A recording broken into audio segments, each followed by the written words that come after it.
नमस्कार मित्रांनो, तर आपल्यासोबत आता यश कांबळे. त्यांना आपण काय प्रश्न विचारू? तर नमस्कार. तुम्हाला मी पहिलं धन्यवाद करतो की तुम्ही आम्हाला पहिलं पॉडकास्टमध्ये बोलवलं. तर तुम्ही पॉडकास्ट चालू करूयात तुम्ही, कारण की आम्हाला पहिला आनंद होत आहे की तुम्ही आम्हाला बोलवलंय. आणि एक युवा पिढीसाठी एक सगळ्यात मोठा संदेश राहील की एक तरुण पिढी रील स्टारच्या माध्यमाने पुढे जाऊ शकते. आणि तुम्हाला मन प्रश्न जे विचारायचे असेल तुम्ही बिनधास्त विचारा. मी तुम्हाला काही शब्दांनी काही म्हणणार नाही. मग तुम्ही असं का बसलाय चड्डी थागलं? जरा नीट शिस्तीत बसा ना जरा.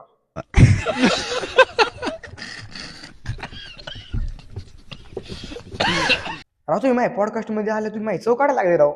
असं केलं मी घरी जाईन बरं का.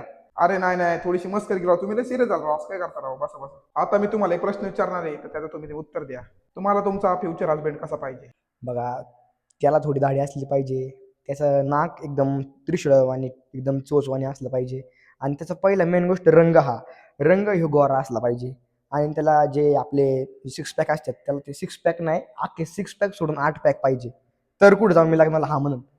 पण एक मिनिट, तुम्ही मला असं का म्हणताय? मुलगा मला मुलगी पाहिजे, मी मुलगा आहे अहो. मी असं ऐकलंय तुम्ही लग्नाला पोलीस शोधताय. हा राव, पोरगी शोधतोय.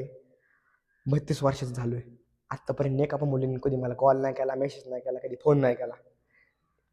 घरी गेलो ना, आरसे का बघितलं का तोंडावर ह्या, लाज वाटते मला. माझा चेहरा असा आहे.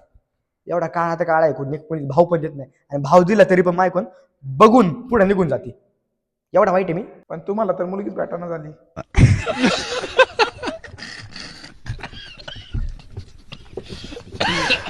रडू नको, मेंगे भेटन तुला पोरगी. असं काय रडतो मेंग्यानी? तुमच्यावर असा आरोप आहे की तुम्ही सार्वजनिक शौचालयामध्ये जाऊन मुताचे पैसे देऊन हागाय जाता.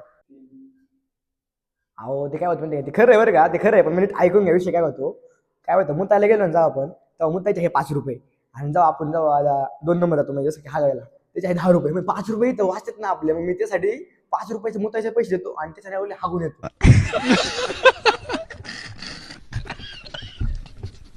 पण तुम्हाला मध्ये लग्नासाठी फोन आला होता. फोन मात्र आलता बरं का, ते खरं आहे. पण आला फोन आणि ती होती 2 मुलांची आई.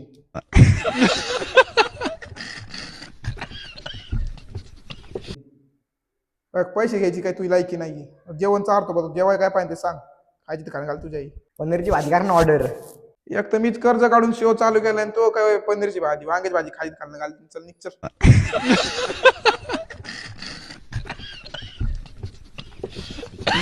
तुम्ही सांगा मग काय द्यायची ते मी जे तुम्ही दिली असेल तर मी खातो. बघ काय आता एवढं लांबून आले अहो. लिफ्ट मागत मागत आलोय. कोणी माझी स्वतःची गाडी पण नाही, टू व्हीलर पण नाही माहिती. मी लिफ्ट मागत मागत आलोय. तुम्ही थोडं तर काहीतरी जरा दाखवा. गरीब वास नका करू राहू.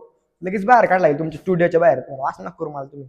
मतलब ये जो फिर वही बात आ जाएगी, ये जो गरीब हो ना आदमी, यो साला अपनी आदत से गरीब हो, वांग्याची भाजी खायला काय नाही.